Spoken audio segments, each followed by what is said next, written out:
Class 10th आज हम लोग बात करेंगे trigonometry ratios of complementary angles. तो सबसे पहले आपको ये जानना है कॉम्प्लीमेंट्री एंगल्स क्या होते हैं। छोटी क्लास में आप लोगों ने मैथ में वैसे पढ़ा है two angles whose sum is 90 degree. दो एंगल जिनका सम 90 डिग्री हो उसे बोलते हैं हम लोग कॉम्प्लीमेंट्री एंगल्स। तो अब हम ट्रिग्नोमेट्री में अगले पार्ट में जब पहुंचे हैं तो उसमें हमारे टू एंगल्स ऐसे होंगे जिनका सम 90 आएगा, कॉम्प्लीमेंट्री एंगल्स होंगे, तो उनसे रिलेटेड क्वेश्चंस हम लोगों को करने हैं।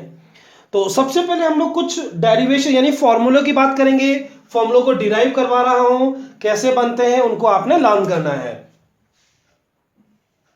ट्राइंगल और ट्रिग्नोमेट्री के लिए हम हमेशा राइट ट्राइंगल का यूज करते हैं। वन एंगल तो 90 डिग्री है, A B C, angle C 90 है। अब ये जो ट्राइंगल है हमारा, इसमें हमारे ये टू एंगल्स कॉम्प्लीमेंट्री एंगल्स है। ये टू एंगल ए और एंगल बी कॉम्प्लीमेंट्री होंगे। वही हमारा टॉपिक है, इसी से रिलेटेड हमारे फॉर्मूले चलेंगे। तो अगर ये कॉम्प्लीमेंट्री एंगल्स है ए एंड बी, अभी आपको बताया ए और बी का सम आना चाहिए 90 डिग्री। अब यहां पर हम लोग जो एंगल बी है, अब ए और बी की वजह हम लोग यहां थीटा एंगल का यूज करते हैं। क्यों ना मैं इसमें थीटा लिख दूं, एंगल बी को मैं थीटा एज्यूम कर रहा हूं। Let angle B is equal to theta. अगर मैंने एंगल बी को थीटा के रिस्पेक्ट में लिखा है तो स्टूडेंट मुझे ए भी थीटा के रिस्पेक्ट में चाहिए। तो ए को हम थीटा के रिस्पेक्ट में कैसे लिख सकते हैं, यहां वैल्यू सब्स्टिट्यूट कर दीजिए। एंगल ए मुझे चाहिए, एंगल बी, और एंगल बी को हमने थीटा बोला था, इज इक्वल टू 90 डिग्री। और आपसे एंगल ए पूछ रहा हूं, angle A is equal to theta को राइट में शिफ्ट करवा दीजिए, हमें मिलेगा 90 डिग्री माइनस थीटा। तो इसका मतलब अगर एंगल ए लिखना चाहते हैं तो ए को हम लिखेंगे 90 डिग्री माइनस थीटा। ओके, अगर आप एंगल बी यूज करेंगे तो थीटा बोलेंगे, एंगल ए यूज करेंगे तो 90 माइनस थीटा।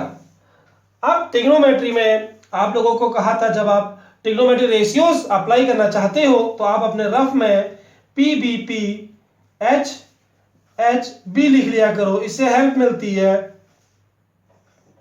अब इस ट्राइंगल में देखिए, एंगल बी के लिए आप लोग एंगल बी के लिए साइन यूज करिए, या एंगल ए के लिए sine cos tan cot sec cosec सब आपको पता था।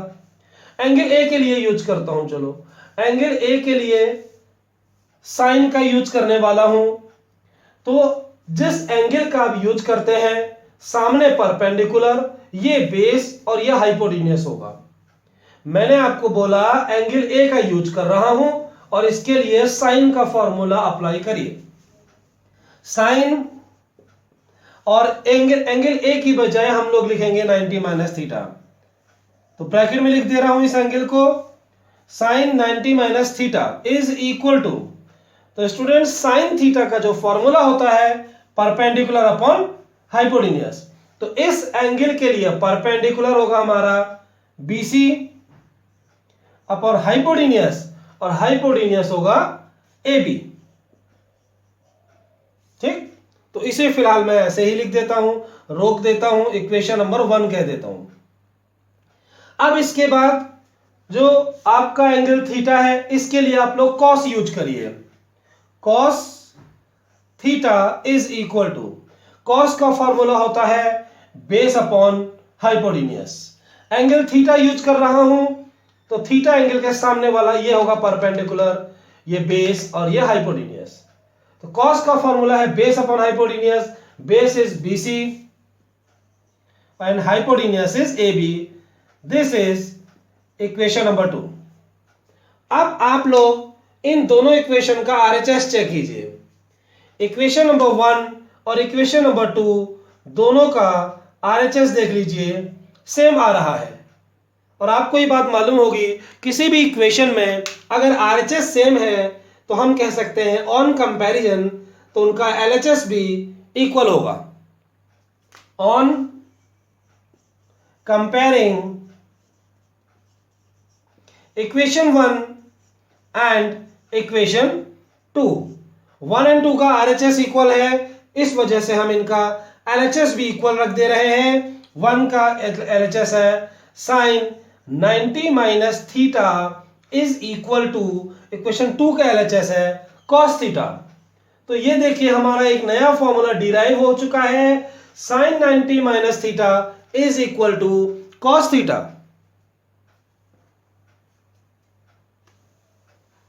अब इसी तरीके से आप लोगों को 6 रिलेशन तैयार करने हैं। ये हमारा फर्स्ट रिलेशन है। अब आप लोग जैसे यहां एंगल ए के लिए साइन आपने यूज किया था, इसके लिए कॉस, अब उल्टा करेंगे, इसके लिए कॉस यूज कर रहा हूं, cos 90 minus theta is equal to, cos का फॉर्मूला होता है बेस अपॉन हाइपोटेन्यूज। इस एंगल का अगर यूज कर रहा हूं तो बस याद रखना, स्टार्टिंग में आप लोगों को एक कॉन्सेप्ट क्लियर कराया था, जिस एंगल का आप लोग यूज करते हो उसके सामने वाला परपेंडिकुलर होता है। तो अभी इसके लिए मैं कॉस बोल रहा हूं, तो यह है परपेंडिकुलर, यह है बेस। तो कॉस फॉर्मूला होता है बेस अपॉन हाइपोटेन्यूज, तो बेस होगा AC, हाइपोटेन्यूज इज AB। उसके बाद आप इसमें साइन यूज करिए थीटा एंगल के लिए, sine theta is equal to, sine theta formula होता है परपेंडिकुलर अपॉन हाइपोटेन्यूज। आप इस एंगल का यूज कर रहे हैं, परपेंडिकुलर सामने वाली साइड होगी, AC अपॉन हाइपोटेन्यूज AB। अब आप लोग दोनों का RHS चेक कीजिए, क्या दोनों का RHS सेम है? यहां पर लिखना होगा ऑन कंपेयरिंग। अगर दोनों का RHS सेम है, हम दोनों का LHS भी सेम कर सकते हैं। तो यहां पर अगला रिलेशन आ रहा है cos 90 minus theta is equal to sine theta. यह है हमारा नेक्स्ट फॉर्मूला।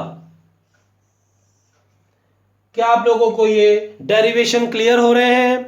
तो अगर आप लोगों को ये दो फॉर्मूले पता चल गए हैं किस तरीके से मैंने डिराइव किए, इसी तरीके से अगले 4 रिलेशन और बनते हैं। मींस यही ट्रिक आप अप्लाई करें, tan 90 माइनस थीटा।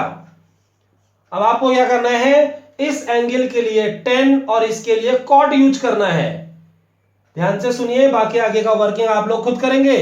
इसके लिए tan और इसके लिए cot यूज करिए, तो tan 90 माइनस थीटा का आंसर cot थीटा के ही इक्वल आ रहा होगा। फिर आप लोग अब एक्सचेंज करें, इसके लिए tan और इसके लिए cot यूज करेंगे।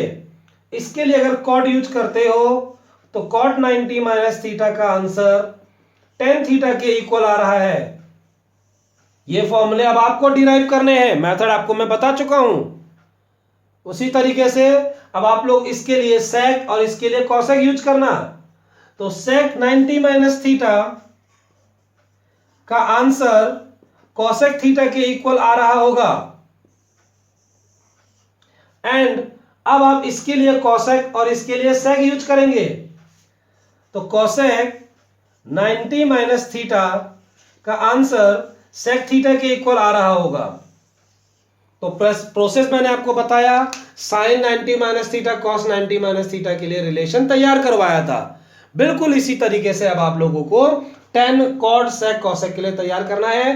भाई इतना याद रखना, जब आप इस एंगल का यूज कर रहे हैं तो स्टूडेंट ये परपेंडिकुलर होगा और ये बेस, और जब आप लोग इस एंगल का यूज कर रहे हैं तो ये है परपेंडिकुलर और ये है बेस।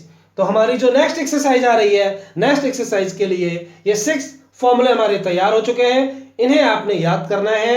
अब नेक्स्ट क्लास में हम लोग बात करेंगे कि इसका यूज कैसे किया जाता है। तो आप लोग इनको एक कलेक्शन जरूर बनाइए।